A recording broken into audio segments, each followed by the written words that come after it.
Omah gemrenet tapi niku nggih napa niku? Nggih napa niku? iki nggih tunggal. Pikir awil lantas. Kok mbak-mbak liyane mau gak dikeki ngono kuwi kok Awakku kok iki nyekelan bahaya lho. Bahaya Awakku napa? bahaya ora gawe kenek iki tenan gembok pira-pira gontek lho. Gorok-gorok ana ondrok iki lho Mas. Ora nganggo Dicobi. cemetik amal rasuli iki ya. Mas dicobi Mas nggih, jajal Mas. Ayo. Kok enek cemeti suarane delang iki. Ya des ngono to Mas kok ya nggih. Baleni. Ya awakku jajal sik muni apa ora ngono lho. Yo. Jiro lu. Allahu Akbar. Allahu Akbar. Kok ngoten? Ayo kaya nang pengajian ning ngarep kono kan lho ngene lho robot aja. Adus terpasan malu ngoten. Lah ora kaya jeret tikus yang kamu kaya nyanyi nduk ya. Nggih. Nyanyi. Lagune iki mau request. Lagunipun nggih menika angenteni. Angenteni. Lek langgam angenteni. Dibawani Mangkurinasa. Mbak Prima. Nggih. Dimatke niku diingeting. Ora. Dimatne iki dipokok ngono kuwi dimatne. Kok sampean kok emosi terus to? Aku ora emosi. Kuwi pikirne awakku lho sing Iki omah. mboten sak dipikir. Ya aku piye lo pikir-pikir karo sing omah iki kok ya aku kene. Gua jajo sing omah kok tetep sisan rek. Ora apa-apa tepek iki durip pinengku. Ayo, Duk. Angkur rinongso. Kira hati-hati bahaya.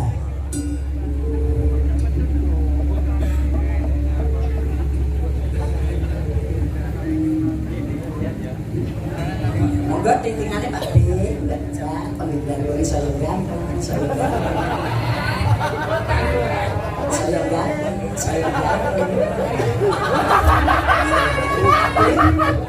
Tingtingane Pak D dipaste Pak nggih, nuwun sewu ya. Dipaste ya. Nggih, Pak D ditingan dimasne. Iya, wis to udah wong lanang pasti dhewe. Sampeyan mendel mawon mboten sabar iki. Iya, aku ki nyawang awakku ki saking bungan. Rambut ya wis tak ngikis. Karengane Prima kudu bahae kok. Ape Mas, saka jempol sikil ngantek pucuk rambut. Ape coba bayi.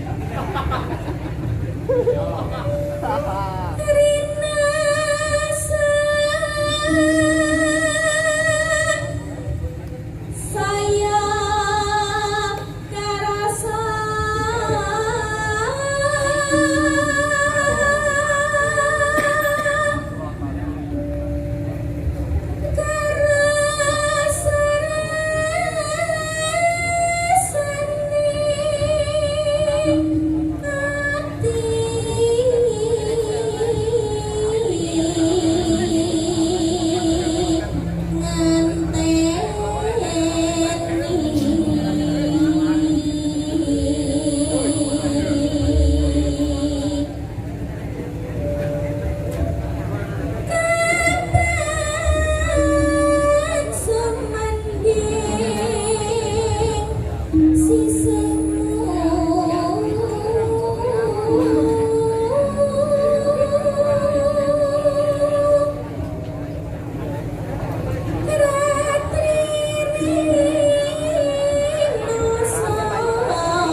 mundur berkate teko kabeh. Sing mburi cek jor lipat. Nggih, ngapunten lho nggih. Nggih. Aku ra isih disentak. Mung siramu tanolio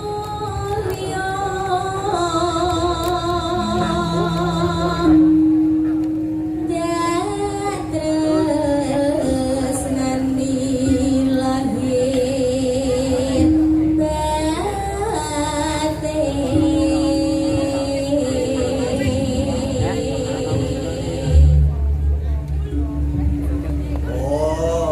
Cuk. Sampun. Oh ya wis kayak salat. Baru kiwet ya. Allahu Akbar. Ayo angen teni kelanggar. Coba, Celok ayo. ya Mbak Yu. Lan kami pun angen teni. Nggih, siap. Monggo. Yuk. Aku ngenteni tekamu. Oh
Matur nuwun. Mbak Prima. Prima.